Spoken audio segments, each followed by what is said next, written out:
Assalamualaikum warahmatullahi wabarakatuh. Berjumpa lagi dengan Ustazah Laili dalam pembelajaran keagamaan. Kali ini Ustazah akan menyampaikan mata pelajaran PAI bab bulan suci Ramadan. Silahkan kalian bersiap diri untuk menyimak video yang akan Ustazah sampaikan. Anak-anak, agar dalam pembelajaran kali ini kita mendapatkan keberkahan dari Allah, mari kita membaca Al-Quran Surat Al-Baqarah ayat 183. Mari kita mulai dengan membaca ta'awudz dan basmalah. A'udzu billahi minasyaitonir rajim. Bismillahirrahmanirrahim. Ya ayyuhalladzina amanu kutiba 'alaikumussyiyam. Kutiba 'alaikumussyiyam kama kutiba 'alal ladzina min qablikum la'allakum tattaqun. Yang artinya, wahai orang-orang yang beriman, diwajibkan atas kamu berpuasa sebagaimana diwajibkan atas orang sebelum kamu agar kamu bertakwa. Nah, di dalam surat Al-Baqarah ayat 183 ini anak-anak, ini adalah dalil atau dasar hukumnya berpuasa Ramadan. Di situ ada kalimat kutiba. Nah, kutiba itu berarti diwajibkan. Wajib bagi orang-orang yang beriman untuk berpuasa. Nah, wajib ini artinya jika dikerjakan akan mendapat pahala dan jika ditinggalkan akan berdosa. Nah, kenapa sih kita harus berpuasa Ramadan?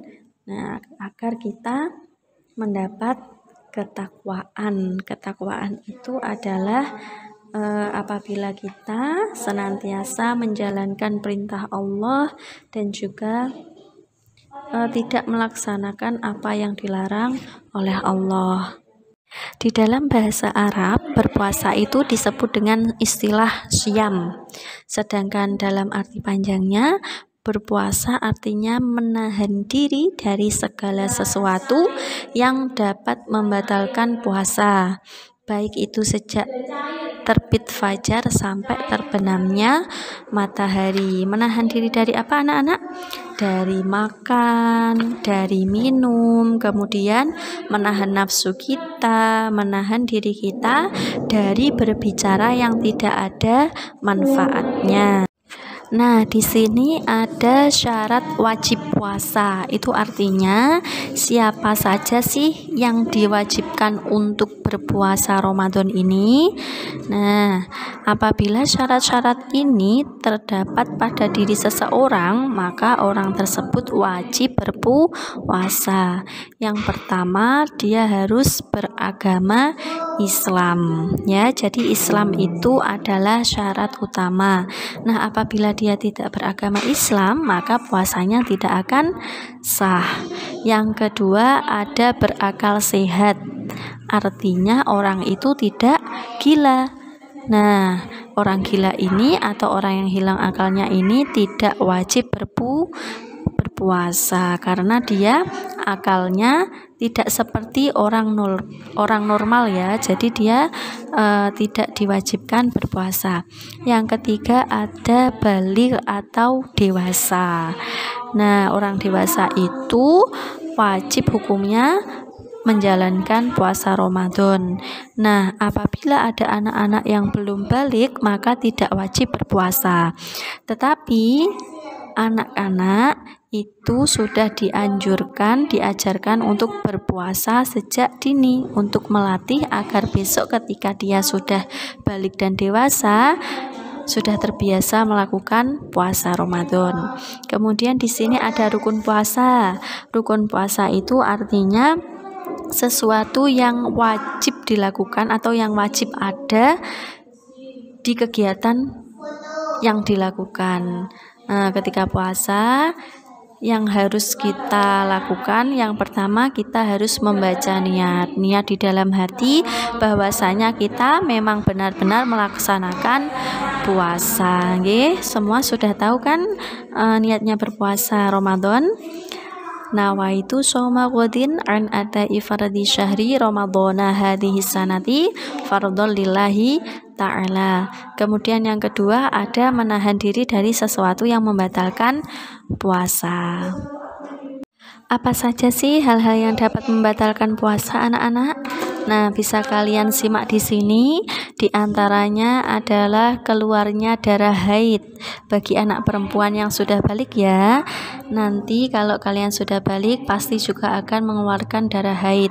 Nah, ketika kalian mengeluarkan darah haid, maka kalian tidak diwajibkan berpuasa.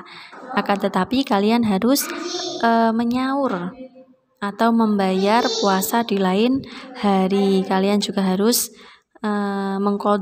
mengkodok puasanya, mengganti puasa di hari yang lain ketika tidak haid. Ada ibu yang melahirkan juga, itu juga tidak diwajibkan untuk berpuasa Ramadan. Yang kedua ada orang yang gila. Kenapa orang gila tidak wajib berpuasa? Karena dia akalnya tidak sehat. Kemudian ada muntah dengan sengaja. Apabila muntahnya tidak disengaja, maka orang itu boleh meneruskan puasanya.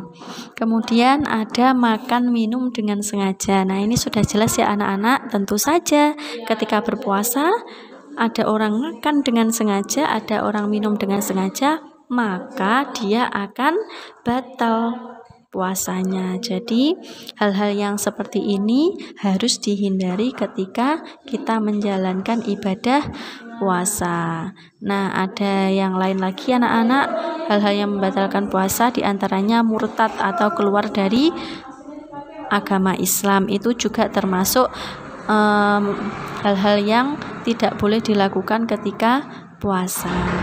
Kemudian di sini ada amalan atau ibadah yang bisa kita laksanakan di dalam bulan Ramadan ketika kita berpuasa ya, karena di dalam bulan Ramadan semua pahala akan dilipat gandakan. Nah, amalan apa saja? Yang pertama ada sholat tarawih berjamaah.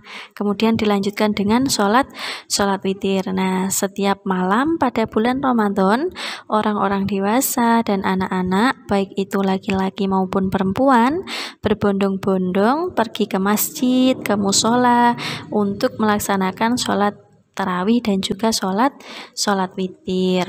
Yang kedua ada tadarus Al-Quran. Tadarus Al-Quran artinya membaca Al-Quran secara tartil dengan tajwid dan makhraj yang benar atau dengan bacaan yang fasih. Nah, selain membaca ada lagi yang mempelajari isi kandungan Al-Quran. Jadi tadarus ini dapat dilaksanakan sendiri-sendiri atau dengan cara bergantian dengan salah satu seorang yang membaca Al-Quran, sedangkan yang lainnya itu menyimak atau memperhatikan bacaan tersebut. Yang ketiga ada sedekah.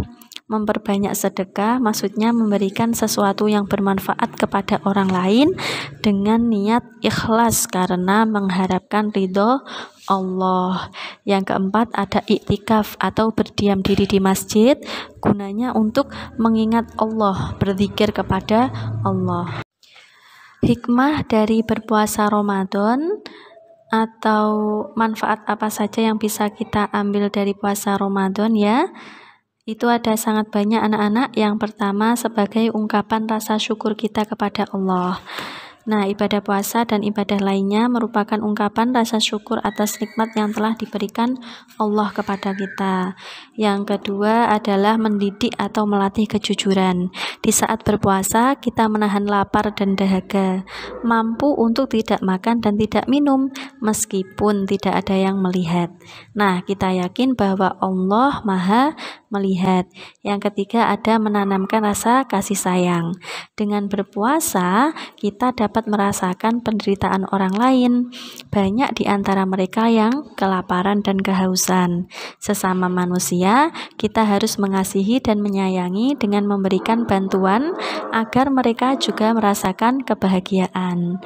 Kemudian yang keempat dapat mendidik kedisiplinan kita ya.